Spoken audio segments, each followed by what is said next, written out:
Bismillahirrahmanirrahim. Assalamualaikum warahmatullahi wabarakatuh.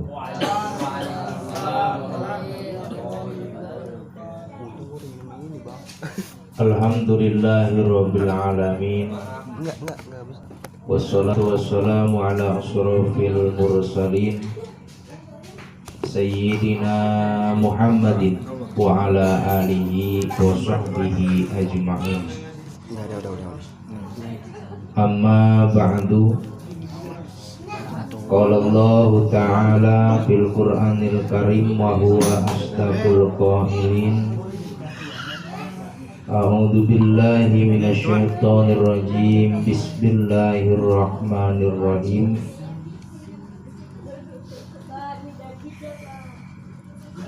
Wa'mur ahlaka bis-sholati wastabir.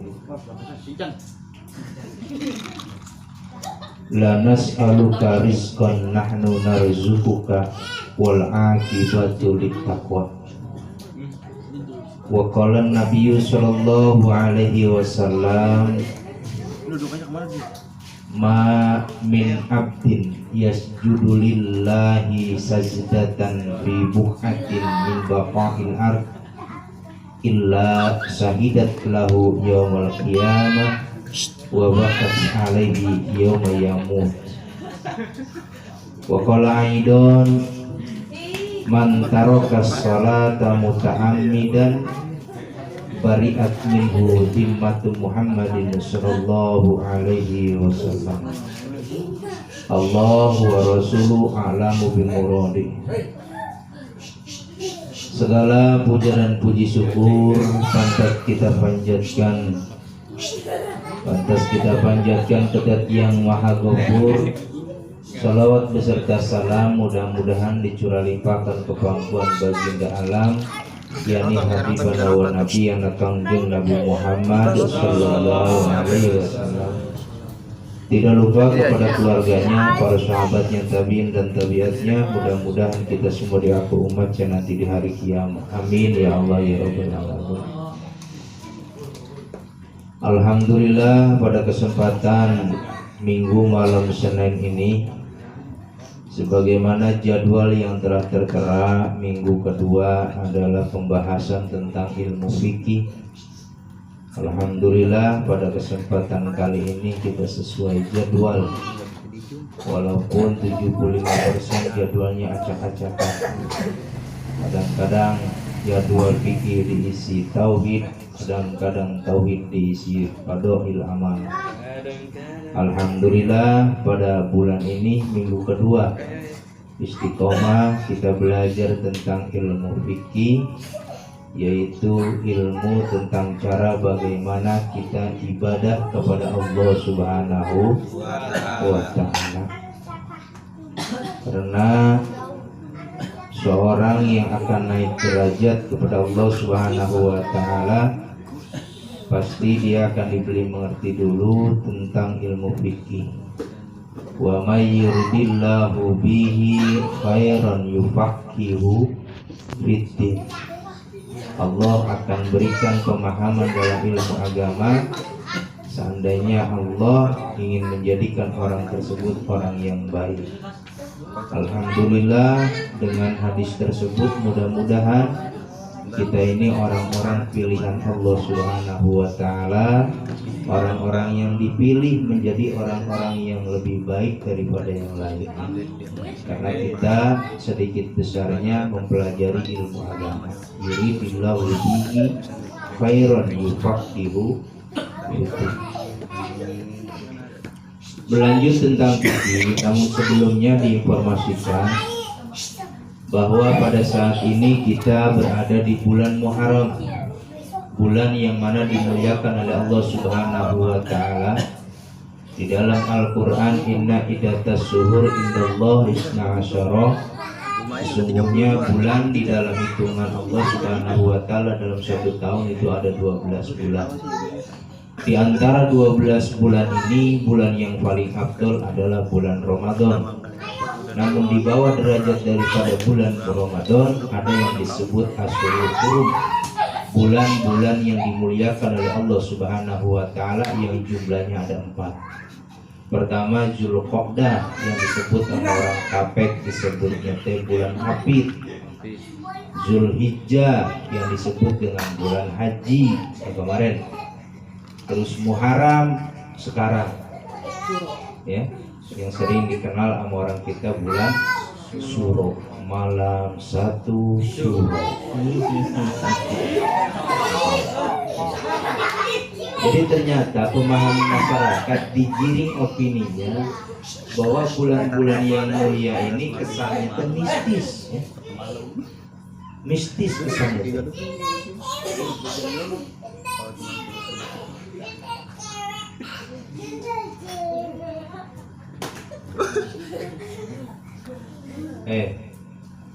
Berhenti Mon.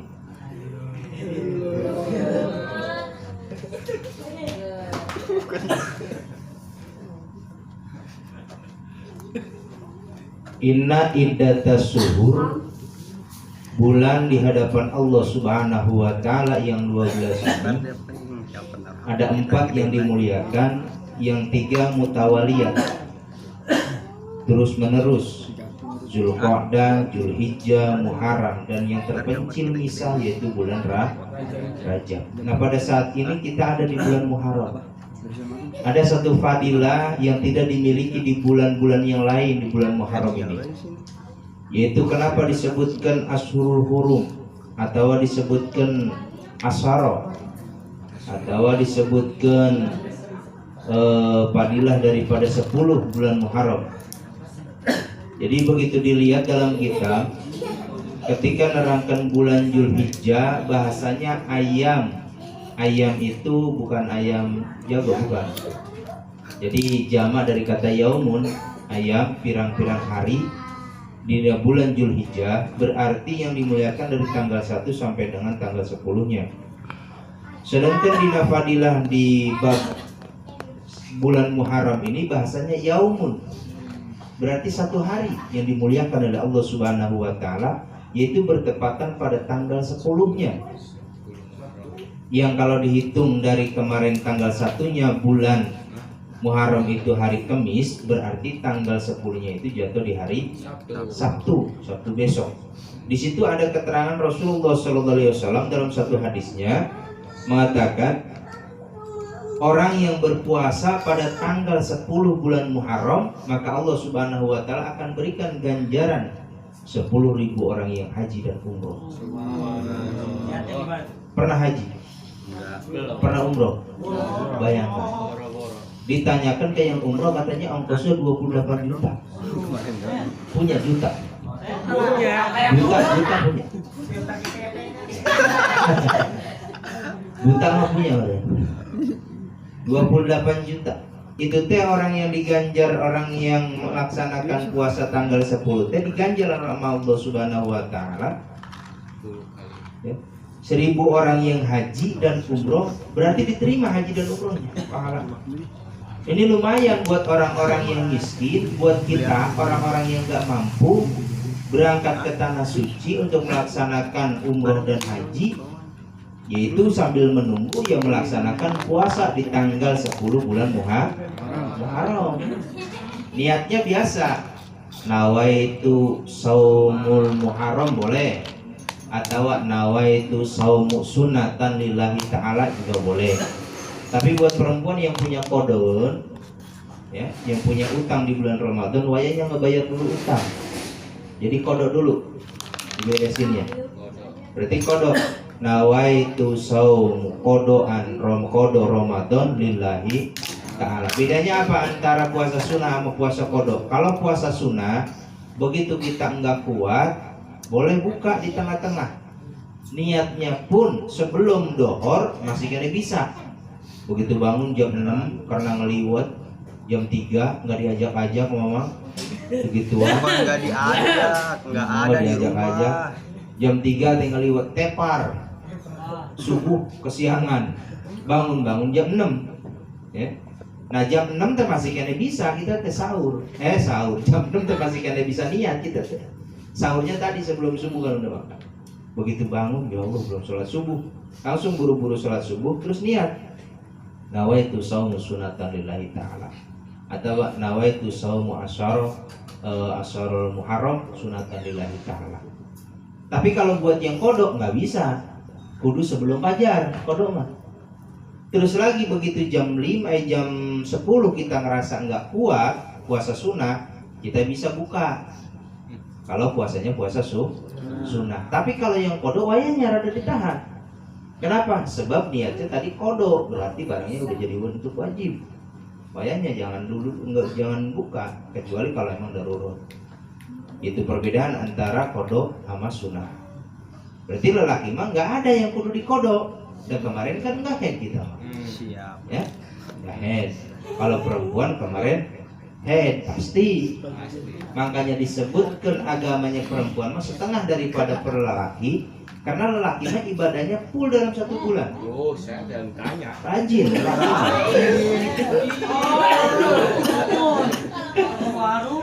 Ya ditanya gitu. Jadi warung pagi-pagi. Full merenang. Enggak. Jadi makanya disebutkan bahwa agamanya si perempuan mah setengah daripada laki-laki. Jadi si lelaki mah dalam 1 bulan teh full, dari mulai puasanya full, tarawehnya full, sholatnya full 1 bulan. Perempuan masa rajin-rajinnya, segetol-getolnya perempuan dalam 1 bulan pasti ada nggak puasanya, ya? Iya, perempuan yang masih kena perawan pasti dalam 1 bulan itu berhenti 1 minggu. Berarti merenang puasanya berhenti, sholatnya berhenti. Bahkan berbalik jadi haram kalau dia maksakan puasa, kalau dia maksakan sholat. Gitu. Makanya perempuan mah agamanya setengah daripada laki-laki. Ini buat laki-laki nih, kita kudu lebih pintar daripada perempuan di bidang agama. Sebab panggedenya nanti tanggung jawab kita bukan cuman urusan badan kita. Kalau kita udah rumah tangga, ya, yang perlu dipikirkan itu tanggung jawab kita di hadapan Allah, nguruskan rumah tangga kita, nguruskan pasangan hidup kita. Begitu Allah nanyakan tentang sholat kita, udah beres, langsung Allah tanyakan tentang istri kamu. Ditanyakan sama Allah Subhanahu Wa Taala, beres enggak? Tanggung jawabnya yang perlu ditanggung teh pendidikan agama lelaki itu. Makanya kalau perempuan banyak salahnya tentang head, nanti yang diberatkannya lelaki. Kenapa ini perempuan headnya waktu head bisa sholat? Kenapa perempuan ini waktunya enggak head tapi enggak sholat? Karena memang enggak ngerti aturan head. Maka yang diberatkannya nanti laki-laki. Bukan cuma sebatas nafkah dohir, nafkah batin, tapi juga ilmu pendidikan tentang agama, kewajiban seorang laki-laki. Makanya kudu lebih pintar daripada perempuan. Gitu. Kita teh kesini menerangkan apa tadi? Sikih. Ya? Sholat. Tentang sholat ya. Iya. Oh puasa. Wah, lu pada ngaco dah. Ngaco dah. Muharram. Wah. Pada ngaco ini. Ngomong tadi ngetes. Dipahami yang rada elingan urusan Muharram lagi berangkat Muharram. Bahkan ada sambungan hadis tersebut lagi. Orang yang mengusap kepala anak yatim dalam tanda tanya berarti penuh dengan kasih sayang dan juga memberikan sesuatu yang disenangi sama anak yatim, maka Allah Subhanahu Wa Taala akan berangkat derajatnya dari 1 helai rambutnya 100 derajat. Coba bayangkan. Itu buat anak yatim. Ya, yatim itu adalah orang yang ditinggalkan bapaknya belum sampai kana had balik. Yatim yang sebenarnya itu orang yang ditinggalkan bapak belum sampai had balik. Berarti kalau orang yang ditinggalkan emak, ya bukan yatim namanya, piatu. Kan orang kita nyebutnya piatu ya. Itu yang dikatakan yatim itu manlahu la'abun, orang yang nggak punya bapak. Kenapa? Bapak yang jadi permasalahan, sebab di dulu mah yang jadi tulang punggung usaha itu adalah bapak. Padahal kalau ngelihat di zaman sekarang mah justru orang teh ripuh kene nggak ada emaknya ya daripada bapak teh. Soalnya kalau orang nggak ada emaknya mah, bapaknya pada kawin lagi, anaknya terlantar. Tapi kalau nggak ada bapaknya, ya, emaknya bisa nanggung hidup anak. Jadi yang disebutin yatim itu. Terus yang kedua belum sampai karena had balik. Berarti kalau udah sampai had balik, tahu balik cirinya balik ada berapa? Nah iya berapa? Ah pinter. Berapa tadi? Iya udah segitu. Iya segitu. Ada tiga. Satu karena umur 15 tahun. Kedua karena mimpi jima. Laki perempuan sama itu mah mimpi jima umur 15 tahun. Ketiganya karena keluar kemana? Keluar darah. Keluar kemana sih? Karena head. Maka perempuan yang belum head tapi umurnya udah 15 tahun udah balik. Belum umur 15 tahun, 9 tahun ke atas udah head, udah balik. Lelaki umur 9 tahun ke atas, umur 10 tahun, 11 tahun udah ngimpi jima, hubungan seksual itu udah balik, ya.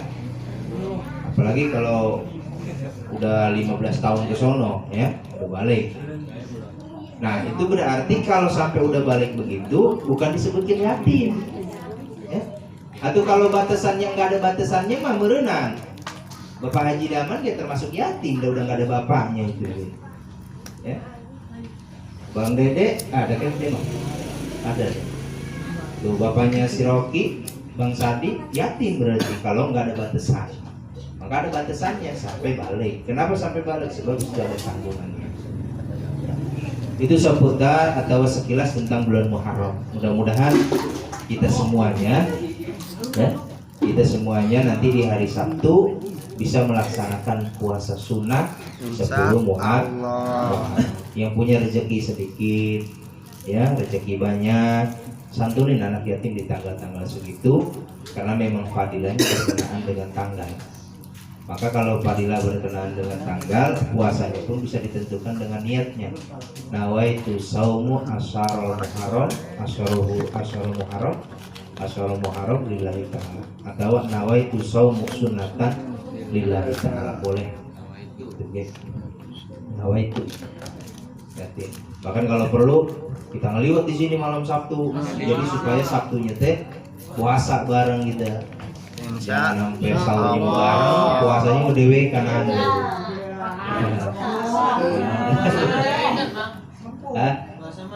Puasanya dewe kan sahur bareng-bareng gitu. Iya salah. Nah, sahur kita bareng-bareng sini, sahur kita bareng-bareng sini, nebus yang kemarin.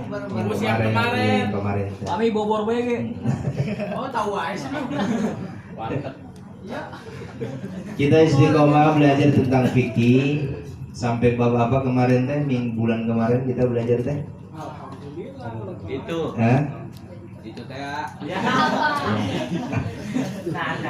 Orang nyambung aja.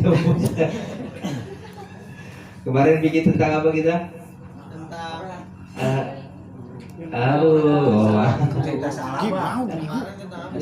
Salah apa Ustaz Muhammad itu mah bukan fikih itu mah. Fadilah itu mah. Itu. Kemarin fikihnya tentang apa kemarin? Kurban. Iya. Oh, itu kemarin kurban dan fadilah, enggak apa-apa di kitabnya. Kemarin kita sampai penjelasan tentang tayamum yang dijelaskan.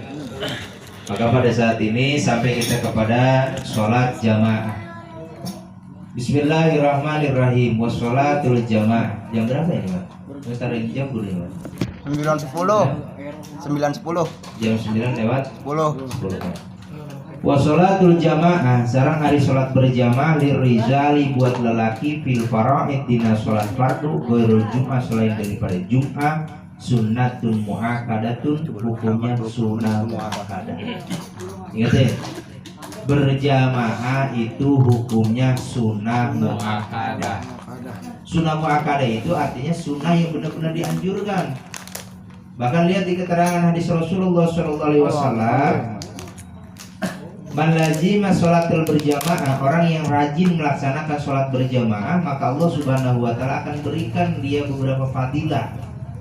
Yang salah satunya adalah wasi'atul fi rizki, Allah memberikan kelegaan dalam rezekinya. Jadi kalau seandainya sampai sekarang belum dapat kerja wae, jangan nyalahkan tentang apa sama apanya. Tanyakan ke awak dewe, kira-kiranya udah melaksanakan perintahan Allah dengan sempurna belum?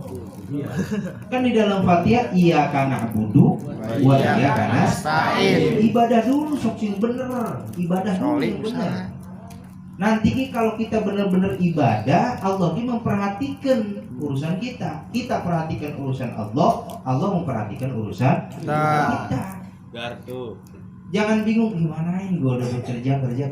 Pikiran kita salah. Kudunya kita mikirkan yang punya kerjanya siapa? Allah Subhanahu wa Ta'ala. Deketin yang punya rezekinya, deketin yang punya kerjanya.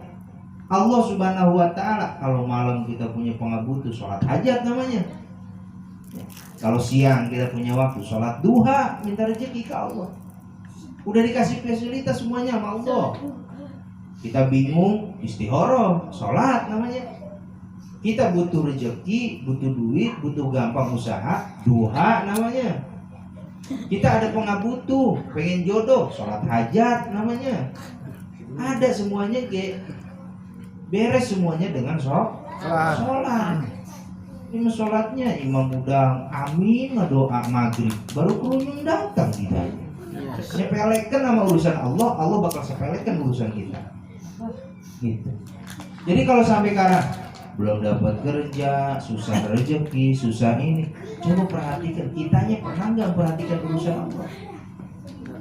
Iya karena budu wa iya karena perhatikan dulu urusan kita sama Allah, Allah bakal perhatikan urusan kita.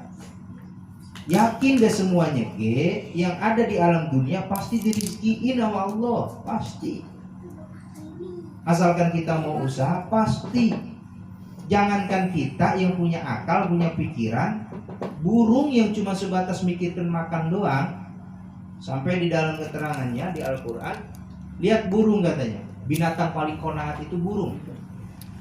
Burung mah di mana-mana nggak ada yang bawa karung buat bekal besok, nggak ada. Pagi-pagi pergi dalam keadaan perut kosong, sore balik dalam keadaan kenyang. Kalau semut sih rada bebanda deh mah, mendingan. Coba kita lihat semut, kalau lagi ngabring gondolin makanan, buat kapan itu? Buat nanti kalau musim dingin. Ya, kalau musim hujan, jadi dia nggak keluar. Makanya makanan dibawain sama dia sarangnya. Tapi burung mah nggak ada yang begitu. Nggak ada burung bawa karung gitu buat besok gitu. Nggak ada. Binatang paling konaat itu burung. Maka makan sama Allah Subhanahu wa Ta'ala. Coba perhatikan burung.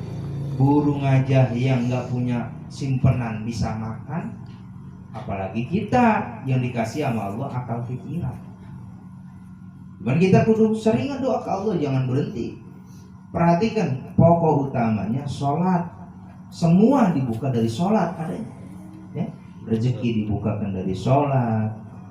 Maka dalam kitab keterangan Adabu Sulukul Murid ya, Adab Sulukul Murid dikaji segituan, karangannya sih kitab Abu Alawi Al-Hadad, cuman dikaji segituan amat incunya pengarang kitab Sulamut Taufik pada saat itu di pesantren Ali Hayah ya, Ali Hayah kemarin Deden misalnya ya, pesantren Ali Hayah ya. Nah di situ dikaji itu tempat para habaib itu berkah itu tempat para habaib sampai Habib-habibnya kemarin situ. Nah di situ dijelaskan orang yang pergi pagi pulang malam usaha itu, ama orang yang begitu sholat subuh terus wiridan, nyambung ke sholat isyraq, nyambung ke sholat duha, itu rezekinya gampang kena orang yang itu dibandingkan sama orang yang sebelum subuh udah pergi ya, matahari udah mendem baru pulang. Jadi kalau dihitung lihat jam kerjanya, banyakan kena yang orang pergi subuh dibandingkan sama orang yang perginya udah keluar matahari. Tapi sesudah subuh ya, sesudah subuhnya wiridan sampai keluarnya matahari. Jadi kalau ngelihat begitu mah ya bukan karena fisik, tapi karena ada yang di dalam daripada fisik, yaitu urusan ruhaniyahnya, urusan ruhaniyahnya, ibadahnya. Maka kembali lagi ke pokok, kalau pengen bener hidup, perhatikan dulu jadwal waktu sholat. Sholat berjamaah hukumnya sunnah muakkadah. Itu menurut dari Imam Musoni Rafi'i. Indal Musoni wa Rafi'i pengarang itu. Wal asah inda Nawawi. Tapi kalau menurut Imam Nawawi fardu kifayah. Kalau fardu kifayah itu artinya kalau satu kampung nggak ada orang yang berjamaah pisan, maka dosanya satu kampung. Tapi kalau ada perwakilan Pak, berjamaah asal ada imam, ada makmum, maka sah berjamaah. Gitu. Ya. Nih perhatikan buat lelaki, jangan anggap enteng sholat berjamaah. Sebab ketika ngom ajan itu manggil, itu kan yang kalimat yang diutarakannya kalimat Allah, ya Allah terus syahadat, terus kita leha-leha santai gitu. Itu teh ciri bahwa dalam hati kita teh tipisnya keimanan. Ciri dari tipisnya keimanan. Bahkan perhatikan, orang yang susah sholat isya sama susah sholat asar, itu teh sifat-sifat orang munafik. Paling susah ini waktu, ya? Paling gampang ditinggalkan ini waktu. Coba kita perhatikan, awak kita jangan dulu ngukur orang lain, awak dulu. Kalau lagi sholat asar nggak mau berjamaah, nyantai begitu. Apalagi sampai berani ninggalkan, ya? Apalagi sampai berani ninggalkan, berarti punya jiwa munafik dalam diri kita. Naudzubillah min. Jadi sholat isya sama sholat asar. Ya. Kalau maghrib mah gampang, semua orang pada kumpul. Bahkan diperhatikan kalau maghrib mah, ya yang enggak ke masjid dia ngadap-ngadap banyak di masjid. Maghrib, subuh banyak. Ya. Itu yang rada susah asar. Kalau subuh mah ada susahnya teh pedagi tidur. Kalau asar mah kita melek. Kadang-kadang melek. Ajan ngedenger tapi perasaan hati teh berat. Nah ini ciri bahwa diri kita teh belum bersih dari munafik. Maka kudu dibersihkannya itu ku sholat subuh berjamaah selama 40 hari. Jangan ketinggalan takbir bersama imam. Jadi begitu imam takbir, Allahu Akbar, kita langsung sambut di belakang kita Allahu Akbar. Selama 40 hari beruntun-untun, bara'atun minan nifaq, maka ngebersihkan dari jiwa munafik. Gitu. Ya. Hati-hati ya, jangan gampang ninggalkan sholat berjamaah, apalagi sampai berani ninggalkan sholat. Di sini dijelaskan. Ya. Man taraka sholata muta'ammidan bari'at minhu dhimmatu Muhammad. Orang yang meninggalkan sholat berjamaah, bukan ninggalkan sholat. Ninggalkan sholat berjamaah, maka kata kanjeng Nabi bara'atu min Muhammad sallallahu alaihi wasallam, kanjeng Nabi lepas tangan dari orang ini. Jadi artinya mau ditulungin.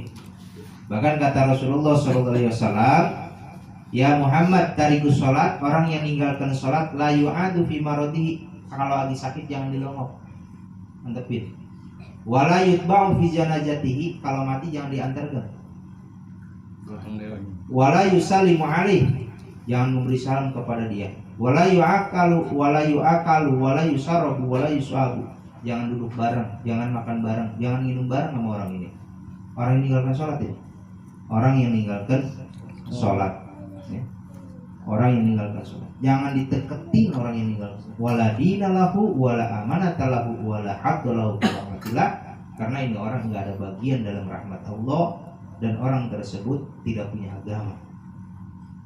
Naudzubillahi min. Berat berarti orang yang meninggalkan sholat. Ya, berat. Maka memang paling ini bocah teh belum apa-apa sholat. Nah kalau bocah ketemu mau melinges wae. Kalau ketemu di jalan melewat wae takut ditanya sholatnya. Urusan yang lain bakal ngikutin kalau sholatnya udah beres. Bakal ngikutin. Sebab dalam sholat itu tanha anil fahsya'i wal munkar. Kalau orang udah beres sholatnya, pasti bakal bisa mencegah dari perbuatan yang keji dan juga munkar. Sholat berjamaah. Jadi hukumnya fardu kifayah, ada yang menyebutkan hukumnya sunnah muakkadah. Wa yadrikul ma'mum al jamaah mal imam, seorang makmum ama imam disebut atau bisa dikatakan berjamaah selain daripada Jumat malam yusallimu taslimatil ula selagi si imamnya belum mengucapkan salam yang pertama. Jadi masih kena disebutkan berjamaah. Contoh, Deden jadi imam kayak di Priuk dulu. Wah ya di Priuk dia ngimamin orang sebos itu deh. Deden ya. Dia lagi berjamaah jadi imam.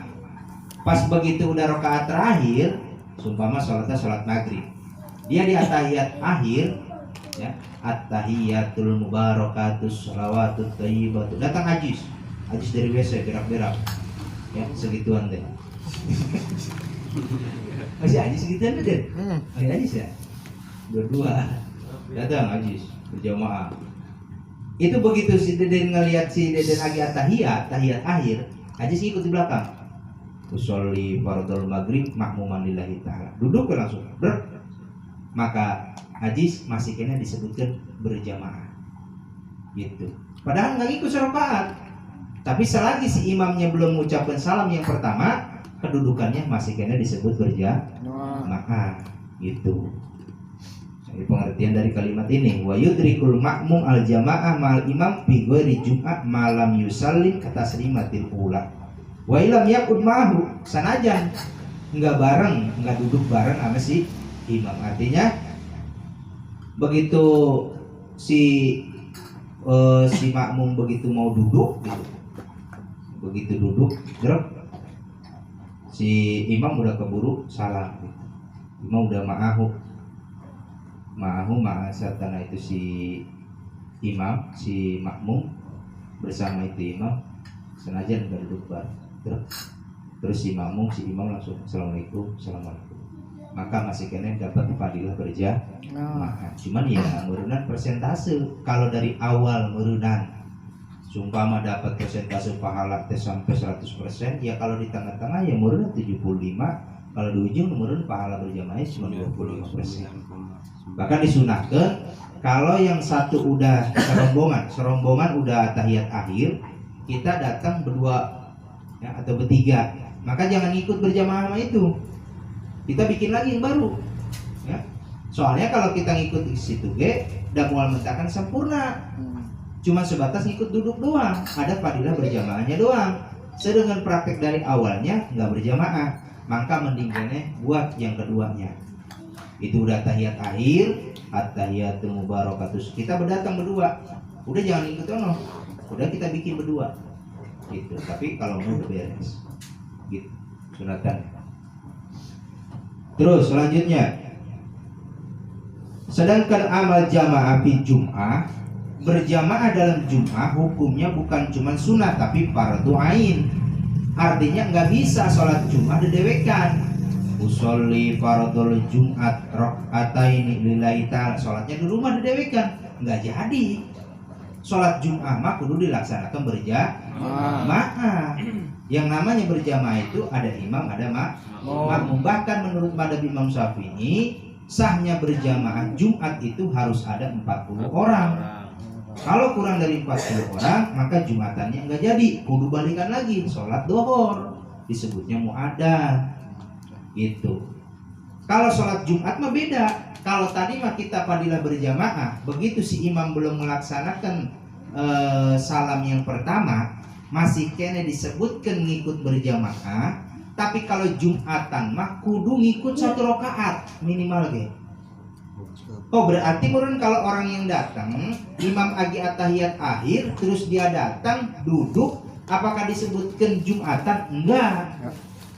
Ini yang disebutkan niatnya maniat Jumatan, tapi ngelaksanakannya sholat dohor. Berarti kalau Jumatan mengikut berjamaah minimal kudu ngikut 1 rakaat. Ngacung yang pernah ngalamin sampai kayak gitu, ngikut Jumatan teh rakaat doang gitu? Belum. Jangan ampe. Kau mau di kampung diem di kampung dewek minimal ke datang teh kita teh paling minimal itu lagi ngomong aja.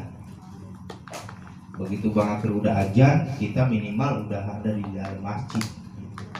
Kalau ampe imam udah khutbah, udah sholat, ya, terus kita baru datang, fadilahnya udah hilang kalau berjamaah. Sebab dalam satu keterangan si malaikat itu bawa buku di setiap pintu masjid nyatetin orang-orang yang datang buat melaksanakan sholat Jumat. Begitu si imam masuk, giliran khotibnya udah masuk, maka bukunya ditutupkan. Ya. Maka jangan kedua nama khotib masuknya.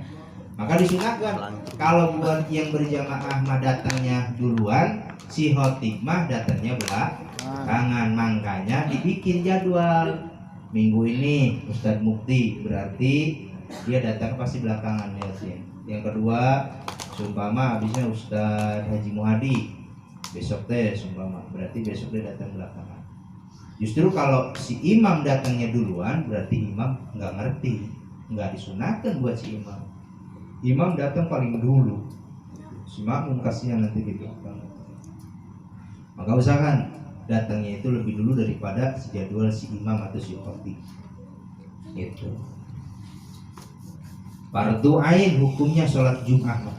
Bahkan kemarin rame orang yang meninggalkan sholat Jumat 3 kali berturut-turut, khatamallahu ala qulubihim, Allah akan tutup hatinya itu orang. Naudzubillahi min. Seumur-umur baru meninggalkan sholat Jumat kemarin nih satu. Sekali dong gitu. Lagi ada corona teh. Kesini kannya mah nggak enakan, awak tehnya hati teh nggak enakan. Tidak teh. Wala tabiakul mukati. Wa yajibu 'alal ma'mum ayan wal iktimam wal iktida bil imam. Wajib buat seorang makmum mengucapkan makmuman berarti atau niat ngemakmum kepada si imam kalau lagi sholat Jumat. Hati-hati. Kalau kita niat usolli fardul Jum'ati raka'ataini lillahi ta'ala, enggak ada kalimat makmuman lillahi ta'ala, maka hukumnya batal Jumat kita. Kenapa? Sebab sholat Jumat itu dilaksanakannya berjamaah. Agi kita sholat berjamaah selain daripada Jumat, ngucapkan makmuman atau imaman hukumnya sunnah. Kalau mengucapkan makmuman merunan kita teh berjamaah, kalau nggak mengucapkan makmuman merun kita teh nggak berjamaah. Tapi kalau lagi Jumatan mah hukumnya wajib mengucapkannya. Kenapa? Sebab melaksanakan berjamaahnya wajib gitu, bil imam. Wala ta'inu bal yakfi al iktidau bil hadir. Enggak kudu ditentukan imamnya siapa. Ya. Wala yajibu enggak wajib ditentukan imamnya siapa. Dalam niat teh usolli fardul maghrib salasa raka'atin mustaqbilal qiblati makmuman ilal bapak Hanafi lillahi ta'ala. Ya. Walaupun boleh digitukan, boleh bil hadir. Bal yakfi al tidak bil hadir wa illam ya'rifuhu. Kalau seandainya ditentukan nama kita usolli fardul maghrib salasa raka'atin makmuman bapak Haji Muhadi lillahi ta'ala Allah, pas begitu dilihat imamnya teh Pak. Wah lu salah kita, maka batal berjamaahnya. Kenapa? Ya segala ditentukan. Tahuan imamnya bukan dia. Ya udah karena mah nggak perlu adakan kalimat kayak gitunya dah. Nggak perlu. Usolli fardul maghrib salasa raka'atin mustaqbilal qiblati makmuman lillahi ta'ala. Sama lah imamnya mah. Di mana-mana. Makmuman lillahi ta'ala. Ya repot. Tapi kalau di mana-mana ya jangan sembarangan nyolatin jenazah. Kudu tanyakan dulu. Jenazah nggak ada yang terbuka, dibungkus semua, gila laki perempuan bungkusannya sarwa kayak lepet begitu. Datang main sholatkan gue usolli ala hadal mayit. Ada mayit padahal dibuka teh hadihil mayit. Enggak taunya perempuan mayitnya deh. Ngedoa Allahu akbar, Allahumma ighfir lahu warhamhu wa'afi wa'fu anhu. Pas sudah sambutan alhamdulillah almarhumah, oh perempuan. Tadi mau ngedoa buat laki. Maka tanyakan dulu ya, mayitnya laki perempuan. Atau kalau enggak begitu, niatnya sholat udah yang disolatin sama si imam ya. Usolli man sholat alaihi imam. Saya niat nyolatkan orang yang disolatkan sama si imam. Imam nyolatkan perempuan, ya gua ke sama perempuan. Gitu. Ya. Imam nyolatin laki, gua ke sama lah. Gitu. Ya, kalau di mana-mana mah ya, di mana-mana mah mau Jumatan teh itu teh pada suka sholat goib. Ya. Dimohon untuk sholat gaibnya buat almarhumah bini ini, almarhum bini ini. Langsung kita sholat gaib dulu. Allahu Akbar, udah beres, baru sholat sunat qobliyah Jum'ah. Ya, begitu sholat sunat qobliyah Jum'ah, baru melaksanakan khutbah Jum'ah. Gitu. Batalah sholatu illa ini damat ilaihi sholatun kaqaul nawaitul iktida bi Zaid hada babana Umar fatasiyudunal imam fala yajibu fi sihhatil iktida bihi fi ghairi Jum'ah niatul imamah bal hiya mustahabatun fi haqqi. Kalau diniatnya selain daripada Jumatan, maka niatnya itu sunnah. Imam mengucapkan imaman lillahi ta'ala di luar daripada Jum'ah, hukumnya sunnah. Sholli fardul maghrib imaman lillahi Allahu Akbar, umpama. Maka mengucapkan imaman sunnah. Kalau dia mengucapkan berarti dia berjamaah sama makmum. Kalau enggak mengucapkan berarti dia enggak berjamaah sama makmum. Berarti fadilahnya antara beda. Tapi kalau lagi Jumatan mah hukumnya wajib. Itu tata cara berjamaah. Nah, di sini dijelaskan wa yajiju ayati maghribil hamdi wal balik bil murahi. Boleh katanya berjamaah ya, orang yang balik bil murahi. Wala tasifala yasiu iktida'u bihi. Gak boleh, gak sah ikutnya bihi itu gue mumayyiz. Kalau bocah yang belum hidang gak boleh dijadikan imam. Apalagi yang kurang hidang. Yang belum hidang yang gak boleh, apalagi yang kurang hidang. Apalagi yang orang hidang. Jadi jangan dipakai. Orang hidang. Bukan les bukan ngomong tapi ini penjelasan tentang sholat berjamaah. Barangkali ada pertanyaan seputar sholat berjamaah, silakan. Assalamualaikum warahmatullahi wabarakatuh. Waalaikumsalam warahmatullahi Kan sekarang kalau misalkan imam kan berjamaah sholat bisa berjamaah. Terus si makmum lihatnya makmuman. Terus imam nggak lihat si imamnya nggak berjamaah ya. Terus kalau si makmumnya gimana? Tetap si makmum dihukumin berjamaah tetap. Jadi berjamaahnya mah tetap jadi. Ya, cuman si imam nggak dapat fadilah atau pahala berjamaah. Gitu. Si makmum dapat pahala berjamaah karena memang niatnya makmuman lillahi. Si imam nggak dapat fadilah berjamaah karena tidak mengucapkan imaman lillahi. Prakteknya mah biasa kayak orang yang bermakmum dan juga berimam gitu. Makanya kan kalau kita ngemakmum ke orang yang sisa daripada imam lain suka ditepak gini kan. Ngeisarakan bahwa ada makmum di belakang. Nanti dia niat imaman lillahi ta'ala dalam hatinya. Kalau kita nggak isarah gitu, ngegeloyong gitu, dia dapat pahala berjamaah makmum, si imam nggak dapat pahala berjamaah sebab nggak tahu di belakang teh nggak ada orang. Maka kalau di tempat-tempat yang yakin bakal ada makmum, kita sholat dewekan di masjid, tapi yakin nantinya bakal ada orang imam, maka disunahkan niat imamah walaupun nggak ada orang, walaupun di belakang nggak ada orang, niat imaman lillahi ta'ala. Apa tujuannya? Nantinya bakal ada orang di belakang, ada yang lagi wudhu gitu.